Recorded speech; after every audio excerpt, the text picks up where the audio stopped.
നിർമ്മാതാക്കളുടെയും വിതരണക്കാരുടെയും സംഘടനയായ ഫിലിം ചേംബറും അഭിനേതാക്കളുടെ സംഘടന അമ്മയും വ്യത്യസ്ത യോഗം ചേർന്ന് തങ്ങളുടെ നിലപാടിൽ ഉറച്ചു നിൽക്കാൻ തീരുമാനിച്ചതോടെ സിനിമാ മേഖലയിലെ ഭിന്നത രൂക്ഷമായി. നിർമ്മാതാവ് ആന്റണി പെരുമ്പാവൂരിന് ഫിലിം ചേംബർ കാരണം കാണിക്കൽ നോട്ടീസ് നൽകി. സമരവുമായി മുന്നോട്ടു പോകാൻ ചേംബർ തീരുമാനിച്ചു. ഇതേസമയം സിനിമാ സമരത്തിന് പിന്തുണയില്ലെന്ന് അമ്മ പ്രഖ്യാപിച്ചു. നിർമ്മാതാവ് ജി സുരേഷ് കുമാറിനെതിരായ ഫേസ്ബുക്ക് പോസ്റ്റിന് ആന്റണി മറുപടി നൽകണമെന്നും പോസ്റ്റ് 7 ദിവസത്തിനകം പിൻവലിക്കണമെന്നും ചേംബർ ആവശ്യപ്പെട്ടു. സിനിമയുടെ ലാഭനഷ്ട കണക്കുകൾ ഓരോ മാസവും പുറത്തുവിടുമെന്നും സുരേഷ് കുമാർ ആവർത്തിച്ചു.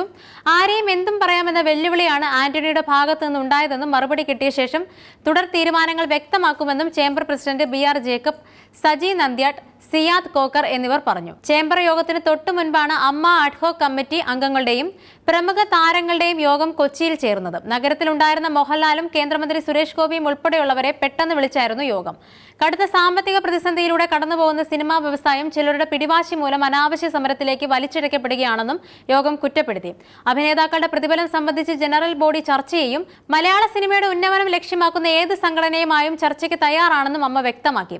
സമരത്തിലേക്ക് പോകാതെ സിനിമയിലെ പ്രശ്നങ്ങൾ ചർച്ചയിലൂടെ പരിഹരിക്കണമെന്ന് ഡയറക്ടേഴ്സ് യൂണിയൻ ആവശ്യപ്പെട്ടു.